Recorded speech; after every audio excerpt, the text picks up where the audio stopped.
Hi, my name is Marcus Warner, and I am one of the co-authors of the new book, Rare Leadership in the Workplace.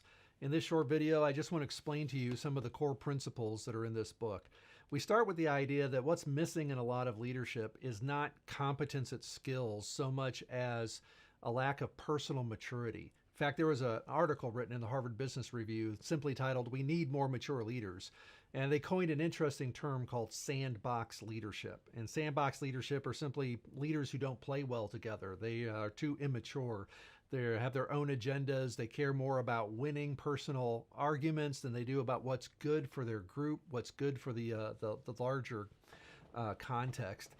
And so, what we're doing in this book, my co author Jim Wilder and I have taken the latest neuroscience about how the brain operates, what causes maximum efficiency in the way that we function as people, and turn that into leadership principles. We understand what are the habits that separate the leaders we love to follow from the leaders we have to follow. And to keep it simple, we've organized these habits around a simple acrostic on the word rare. And it starts with the idea that maturity is enduring hardship well. Now, we all endure hardship, but not all of us endure it well. So let's define that. To endure hardship well means that we remain relational under stress. Like when things get hard, when they get hot, I don't blow up, I don't shut down, I don't melt down. I can stay relational. I don't cut you off, I don't avoid you, I don't disparage you, I don't throw you under the bus. Instead, I am able to remain relational even when there is pressure in the situation. This is characteristic number one of mature people. Second one is that I act like myself. I don't turn into a different person every time there's a problem. If I'm feeling fear, I don't turn into a different person when I'm anxious about something than when I turn angry. I don't turn into a different person because I'm feeling anger right now. You can count on the fact that when you interact with me, you're going to get me. Right? This is one of the habits of mature leaders. And then we all get overwhelmed at times, or we get triggered where we don't remain relational, we don't act like ourselves. But one of the other hallmarks of mature leaders is that they return to joy quickly when they do get upset.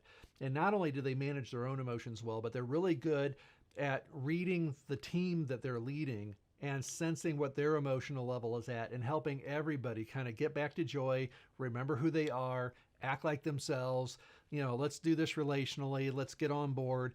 And so because of this, rare leaders who are mature leaders are really good at creating collaboration. They're good at creating engagement. They're good at getting people to maximize their efficiency, energize their creativity. And they do this because the number one job of mature leaders they recognize is the health of the culture. And that if I have a healthy culture, I'm not constantly having to use fear and anger to motivate people. Like, people are all in. They are happy to be there. They're excited to be a part of what's going on. So in our book, we give you not only these 4 habits, we explain the brain science behind it and why it works this way. We also break it down and give you practical exercises that you can do to begin developing your own maturity levels, and also how to develop the maturity levels of the people that you lead. So we have the book. We've also got seminars that we do, and I hope that you'll join us in an upcoming seminar to take a deeper dive into how you can become the kind of rare leader that people love to follow.